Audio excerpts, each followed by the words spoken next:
Hello and welcome back. Day 2 for our really short polynomial unit. We're going to try to connect some more of the dots. So yesterday we talked about how to divide polynomials in different ways in different situations in which we would divide.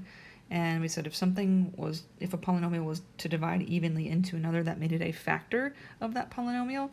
And the reason factors are important is because the factors of an expression would show us the solutions to the equation, and those solutions to the equation were also the roots or the x-intercepts or the solutions for our functions. Okay, so they were all sort of intertwined things, and now we're going to expand on the concept of the root or the x-intercept so that we can eventually find all roots, all x-intercepts for a function. Okay, and you'll see why I'm trying to distinguish in a few minutes. So the roots of a function are often referred to as x-intercepts. Right, that's one word, and just so we're familiar with all the terminology, I'm trying to reinforce this. They're also called zeros because they zero out each of the factors, and then they're also called solutions because the zeros, the roots, the solutions, x-intercepts are all the same number. They have the same numerical value, okay? Now, this is, again, connected to what we did yesterday. So if we're looking at the function y equals x squared minus 4, we should know about that function. It's the parent quadratic function shifted down 4. Also, if we were to put this in factored form, it's a difference of squares, so it would factor into an x plus 2 and an x minus 2, right? So we would have a function, a quadratic function, a parabola that, oops, I'm not sketching this very well. It's shifted down 4, so I know that it's going to be 1, 2, 3, 4. Vertex is going to be here, and by the factored form, I could see that it's going to cross the x-axis at -2 and at +2. So 1, 2, and a point, 1, 2, and a point. Okay, so there's that. So we have, in factored form, we see the x-intercepts for that function at -2 and +2. Now, if I looked at x squared minus 4 as just an equation instead of the function with the two variables, I could solve it by factoring or by taking the square root of both sides. Let's say I added the 4 over. If I added the 4 over, and then I would have x squared equal to 4, again, square root both sides, and then x is equal to plus or minus 2. Same two things, right? So the same, the two solutions that I have here are the same as the x-intercepts that I have here, the roots that I have here, okay? So now let's look at x squared plus 4. What's happening with x squared plus 4? Well, I can't factor that one, but I could still graph because I know that's a shift of the parent function up 4. So 1, 2, 3, 4. So this function is going to look like this, which means it's never going to cross the x-axis. So this has no roots, no x-intercepts. Now, does that mean that the equation is not going to have any solutions? Right here in the first box, we had 2 roots, and in the second box, we had the same 2 solutions. So if we have no roots, does that mean we have no solutions? Well, not exactly, because we can still solve this, right? If we subtracted 4 from both sides, then we'd have x squared equal to a -4. I could still square root that, but what we get is the square root of 4 is 2, and when it's a negative, it's imaginary. So we end up with imaginary solutions, okay? So here's the point I would like to hit home here. If you have x-intercepts, then those x-intercepts are going to be your solutions. All x-intercepts are solutions, but it doesn't work in reverse. Not all solutions are x-intercepts. So the 2 solutions in this box, right, and the 2 roots over here are the same. All roots will be solutions, but vice versa doesn't work. Not all solutions translate into roots, okay? So let me write that down because I don't know if it sunk in what I'm saying. Oh, I erased too far. I don't know if it's sunk in what I'm saying here. So this was 2i, okay? So all of your x-intercepts or roots, all roots are solutions, but not all solutions are roots, okay? Now remember that the degree for our polynomial is going to determine the total number of solutions, but only the real ones are going to show up on the graph as x-intercepts or roots. So if you have a degree of 2, or like here, degree of 2, and you see the graph cross twice, you got your 2 real solutions. But if you see you have a degree of 2 and your graph doesn't cross at all, that means the solutions that you don't see on the graph, the remaining solutions, they have to be imaginary solutions. Okay? I'm making dots all over my paper, sorry. So only real solutions show up as x-intercepts. If you have any remaining based on the total, then the remaining solutions would have to be imaginary. And remember from yesterday that imaginary solutions always come in pairs. Okay, so let me try to reinforce what I'm saying here. If we look at number 1, this first graph, we have a polynomial with a degree of 3. So this degree of 3 tells me that I should have 3 total solutions, right? 3 total solutions. Now, based on the graph, it only crosses the x-axis one time. That is one real solution, one real root. So if there's supposed to be 3, but only one of them shows up on the graph, that means that the other 2 solutions for that equation would have to be imaginary. Does that make sense? I'm hoping. Okay, so look at number 2. Degree of 2 means we should have 2 total solutions. Now if you look at the graph, we've got 2 places where the graph crosses the x-axis. So if there's 2 total solutions and 2 of them are on the graph, that means this has no imaginary solutions. All of them showed up on the graph. Okay, now it's this last one here. We're going to sketch this graph out. Not sure why I left that for you. Maybe if we were in class, this would be something you would try. So we've got y equals 4x to the 4th. Move this over here. 4x to the 4th minus 3x squared minus 1. Okay, so we have a graph crossing the x-axis at -1 and at +1, and crossing the y-axis at -1, and let's see, we're dipping down. Now I can't read my graph. It's gonna go something like this. So we have this graph that looks something like this, just to sketch, whatever. So now we have it. Okay, now if we look at this graph and we look at the equation for the function, this degree of 4 tells me there should have been 4 total solutions. But how many are in the graph? Well, I'm only crossing once here and once here, right? That's a 1 real, and that's 1 real.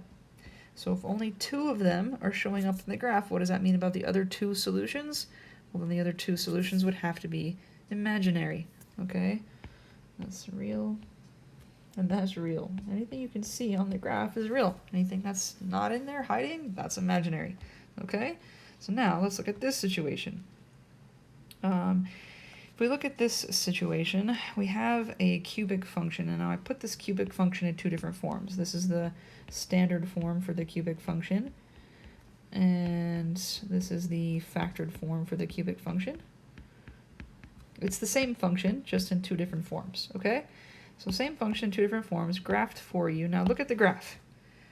If you look at the graph, okay, degree of 3 tells us we're supposed to have how many real solutions here?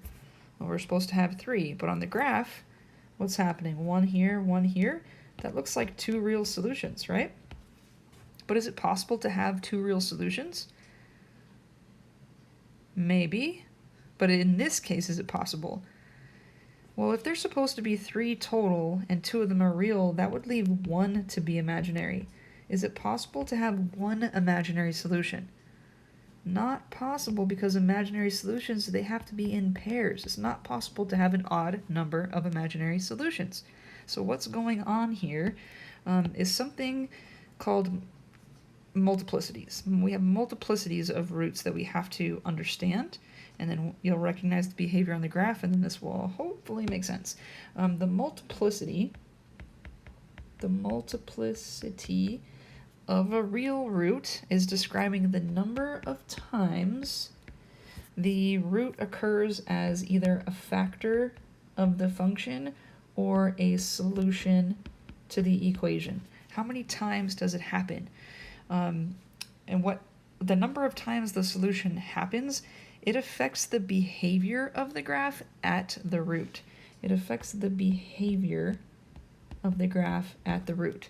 Okay, so let's look at the factored form here. I can see that x equals -4 is a solution, and that x equals 1 is a solution, and x equals 1 is the same solution twice. So we would say that x equals -4 is a solution with a multiplicity of 1. Multiplicity of 1, because it happens once as a factor, once as a solution. But we would say that x equals 1 is a solution with a multiplicity, it's a fun word, right? Multiplicity of 2. And we would say it has a multiplicity of 2 because it happens twice as an answer or twice as a factor. Now, when your multiplicities are even versus odd, they behave differently. So this is an odd multiplicity, right? 1 is an odd number. This is an even multiplicity, right? 2 is an even number. Now, roots with odd multiplicities behave differently than roots with even multiplicities. Let me change the color on this so I can show you on the graph. This is odd. Okay, and then 2 is even. So if we go to the odd root, the odd answer, -4. So -4, oops, no, -4 is the one that we had as odd. That's this root over here. Now at the root at -4, what's happening is the graph goes through the x-axis at -4. But if you look at the other root, the one at +1, the graph doesn't go through that root. The graph bounces off of that root. So it's coming down, then it bounces, it hits the root, bounces back up. And that's the root at 1. And that's what will happen every single time. If you have a root with an odd multiplicity, the graph will go through the x-axis at the root. And if it has an even multiplicity, it will bounce off of the x-axis. So you see more of the parabolic shape here, right? Parabolic shape like an x squared, and you see more of the linear shape here, the x to the first. So when we're looking at this graph, because this root bounces here, I would count this one. Because the graph bounces here, I would be counting this root twice. So going through there tells me 1, and then bouncing here tells me 2. So all 3 roots are actually visible on the graph. Okay, so let's summarize here. If a root has an odd multiplicity, that means it occurs an odd number of times as a factor or a solution, then the graph goes through the x-axis at that root. And if it has an even multiplicity, it happens an even number of times. Whoops, where did that go? Even number of times, then it will bounce. It bounces on the x-axis at the root. Okay, so the behavior is going to indicate whether your solution is happening an even or odd number of times. What happened over here? 2, and then I meant to underline it and say even. Okay, sometimes I go a little crazy with my eraser. All right, so let's look here, the kind of problem you might see. You might be asked to identify the roots and then determine if their multiplicities are even or odd, okay? So here, this is a root at -9, 0, and what's happening is the graph goes through the axis at that root. So the root at -9 and 0, we would say, has an odd multiplicity. Now, is it possible? What is it possible? It's possible that the multiplicity is 1. It's most likely 1, but it could be 3, it could be 5, it could be, any odd number. But I just want to show you so that you're clear. If you had y equals, let's say y equals, oh my gosh, x plus 2, okay? X plus 2, we can see on the graph we have a root at -2, and that happens an odd number of times, right? Once is an odd number of times, and so we see the graph go through the root. There's the line.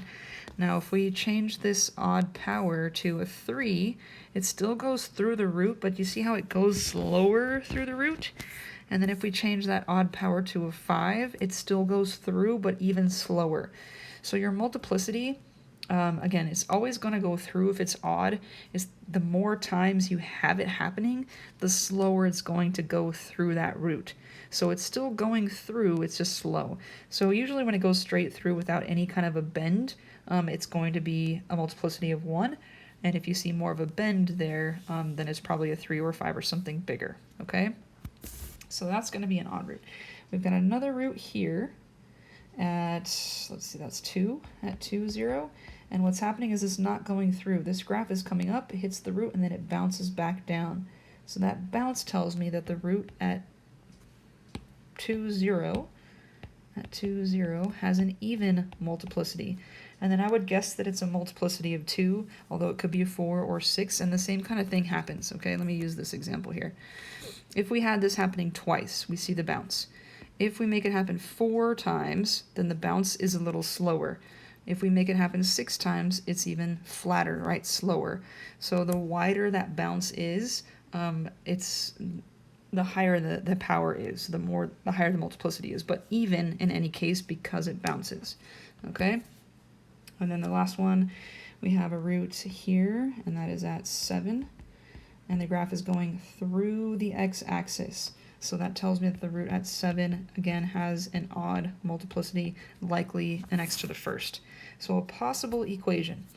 If -9 is a root, that means that x plus 9 is a factor, and it has to happen an odd number of times. So it could be once, it could be 3 times, it could be 5 times. Whatever I want to have there for an exponent is possible, as long as it's odd. I'm just going to leave it as a first. Now 2 happens as a solution, which means x minus 2 happens as a factor, and this has to happen an even number of times. So 2 times, or 4 times, or 6 times, any of those evens would be fine. I'm just going to leave it at 2. And then again here, 7 is a root, x minus 7 is a factor, and an odd number of times. So a possible equation, we'd make it equal to 0. Let's make this a function since we're graphing it. And let's say that y equals this guy. Now if you put that in your calculator, you should see a picture that looks a lot like what we have graphed there, and let's just verify. So y equals x plus 9, and then x minus 2, oh, that needs to be squared, and then x minus 7, and close, and okay, so there it is. It looks, the behavior, no, it's obviously zoomed here, but the behavior of this graph is similar to the one that we have, there it goes, to what we have on the paper, okay? Same behavior.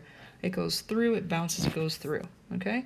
Let's try that one more time here. So we have a root at -4, and what's happening at -4 is the graph bounces. It's coming down, and then it bounces back up. That tells me the multiplicity is even, which means x plus 4 has to happen an even number of times. And then we have another place where it crosses the x-axis here at the origin. That's 0, 0. So if 0, 0, again, is bouncing, it's coming down and goes back up, it's got to have an even multiplicity. Now 0, I could put in x minus 0, again, an even number of times, but x minus 0 is just going to be x.